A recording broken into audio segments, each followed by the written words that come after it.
நமஸ்காரம். உங்கள் கல்பனா ஸ்ரீகாந்த். பிப்ரவரி 4ஆம் தேதி ரொம்ப முக்கியமான திருநாள். அது என்ன திருநாள் அப்படின்னா அதுக்கு பேர் தான் ரத சப்தமி. எப்பயுமே ரத சப்தமி அப்படின்றது வசந்த காலத்தின் ஆரம்பம். அன்னைக்கு தான் சூரியன் பிறந்ததாக சொல்லப்படுது. சூரிய ஜெயந்தி எப்பயும் வர்றதை விட இந்த வருஷம் 2025 ரொம்ப ரொம்ப விசேஷம். ஏன் அப்படின்னா சூரியனுக்கு ரொம்ப நட்பு பெற்ற கிரகம் செவ்வாய். அன்னைக்கு வர்றது செவ்வாய் கிழமையிலேயே வருது. மேலும் அன்னைக்கு அஸ்வினி நட்சத்திரத்துல ரத சப்தமி. மேஷ ராசியில தான் சூரியன் உச்சம் பெறுவார். அஸ்வினி நட்சத்திரம்ன்றது மேஷ ராசிக்கு உண்டானது.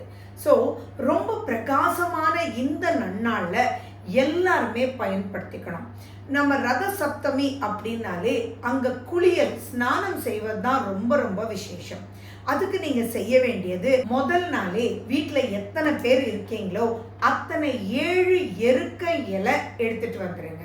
அதே மாதிரி ஒவ்வொருத்தருக்கும் குறைஞ்சது ஒரு 3 இலந்த பழம் வாங்கிக்கோங்க. எருக்க இலையை நல்லா சுத்தம் பண்ணி அதுக்கு மேலே 3 இலந்த பழம் வச்சு அட்சதையும் நீங்கள் அதில் வச்சுடுங்க. மஞ்சள் குங்குமம் வைக்கலாம். அதே மாதிரி தந்தையார் இல்லை அப்படின்னா அந்த ஆண்களுக்கு நீங்கள் பச்சரிசியும் கருப்பு எள்ளும் நீங்கள் வைக்கலாம். இதை ரெடியாக வச்சுக்கோங்க.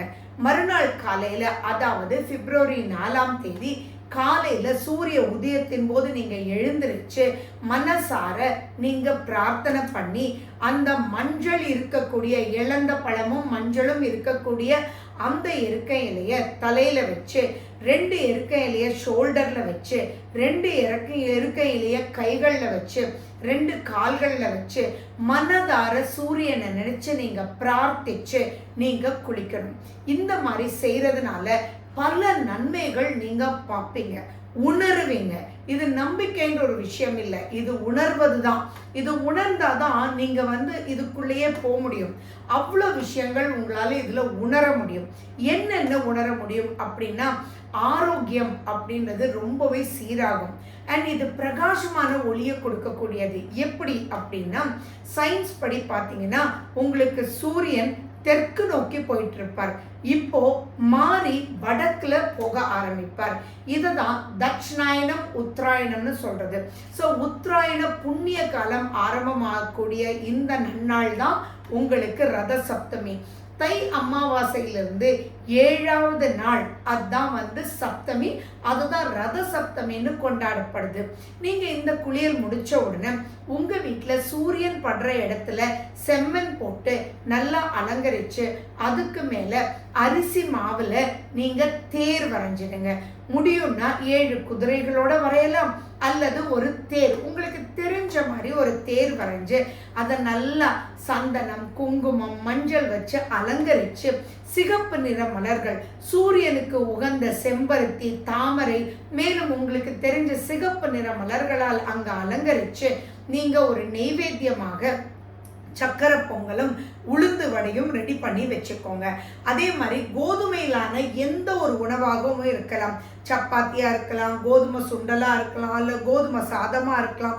அதையும் செஞ்சு மனசார குடும்பத்தோட உட்கார்ந்து ஆதித்ய ஹிருதயம் படிச்சோ அல்லது சூரியனை நினைச்சு பிரார்த்தனை பண்ணியோ அல்லது சூரிய காயத்ரிகள் நீங்க சொல்லியோ நீங்க மனதார பிரார்த்தனை பண்ணி குடும்பத்தோட வாழ்க்கையில வெளிச்சமான வழியில காமிக்கணும்ன்றதும் அண்ட் ஆரோக்கியம்ன்றது ரொம்ப நல்லா இருக்கணும்ன்றதும் அங்க எந்த ஒரு ஸ்ட்ரெஸ்ஸும் டிப்ரெஷனும் உங்களை சூழக்கூடாது அப்படின்றதும் மனதார பிரார்த்திச்சு நீங்க பூஜைகள் செஞ்சு நீங்க வச்சிருக்கிற அந்த கோதுமை உணவை கோமாதாக்கு நீங்க தானம் கொடுங்க.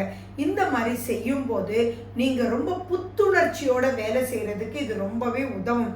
ஏன்னா இங்க சூரியன், கோள்கள்ல ரொம்ப முக்கியமானது சூரியன். சூரியனை மையமா வச்சுதான் எல்லா கோள்களும் சுத்திட்டு இருக்கு. ஸோ அந்த ஒரு நல்ல கட்டுக்கோப்போடையும் நல்ல தெளிவோடையும் வாழ்க்கையை வெளிச்சமா வழி நடத்தக்கூடிய ஒரு அற்புதமான பொன்னான திருநாள் தான் உங்களுக்கு இந்த ரத சப்தமி. மேலும் அன்னைக்கு உங்க ஊருக்கு பக்கத்துல இருக்கக்கூடிய சூரியனுடைய கோயிலுக்கு நீங்க போயிட்டு வரலாம். அப்படி இல்லை அப்படின்னா நீங்க உங்க வீட்டு மொட்டை மாடிக்கு போய் சூரியன் கிட்ட நீங்க மனதார பிரார்த்தனை பண்ணலாம், சூரிய நமஸ்காரம் பண்ணலாம், சூரிய முத்திரைகள் நீங்க பண்ணலாம். அல்ல எதுவுமே தெரியல அப்படின்னாலும் நீங்க சூரியனை நினைச்சு மொட்டை மாடியில டைரக்டா சூரியன் உதிச்சு 1 மணி நேரத்துக்குள்ள நீங்க பிரார்த்தனை பண்ணும்போது ஆட்டோமேட்டிக்கா பிரகாசமான ஒளி உங்களுக்கு கிடைக்கும். அப்படி கிடைக்கிறதுனால உங்களுக்கு கிடைக்கக்கூடிய நன்மைகள் அப்படின்றது சொல்லிட்டே போலாம்.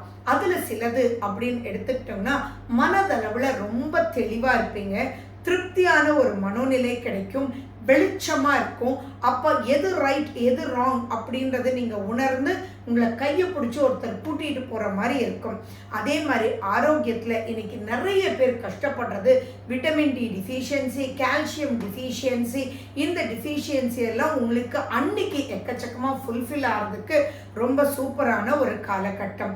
அது மட்டும் இல்லை, இன்னைக்கு மசில் சம்பந்தமான வீக்னஸ் நிறைய பேர் கஷ்டப்படுறீங்க, எலும்பு சம்பந்தமான பிரச்சனைக்கு நிறைய பேர் கஷ்டப்படுறீங்க.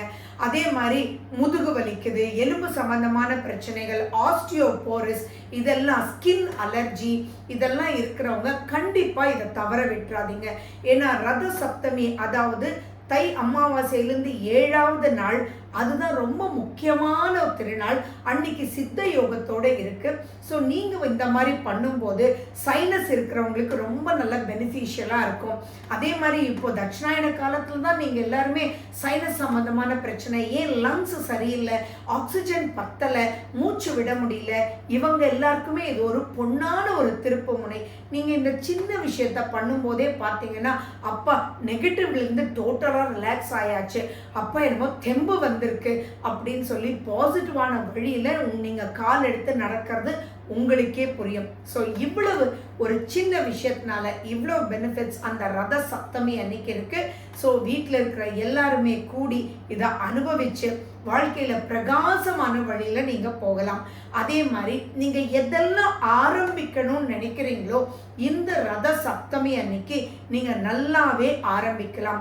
ஸோ வாழ்க்கையில எதை ஆரம்பிச்சாலும் வெளிச்சம் வேணும் இல்லையா? அப்படிப்பட்ட வெளிச்சத்தை கொடுக்கக்கூடிய இந்த பொன்னான நாள்ல நீங்க எதை வேணாலும் படிக்க ஆரம்பிக்கலாம், தொழில் ஆரம்பிக்கலாம், எந்த ஒரு விஷயம் வேணாலும் நீங்க செய்யலாம். ஸோ இந்த திருநாளை நீங்க பயன்படுத்திக்கோங்க. இது ரொம்பவே சூப்பரா இருக்கு. வணக்கம், நன்றி, வாழ்க வளமுடன்.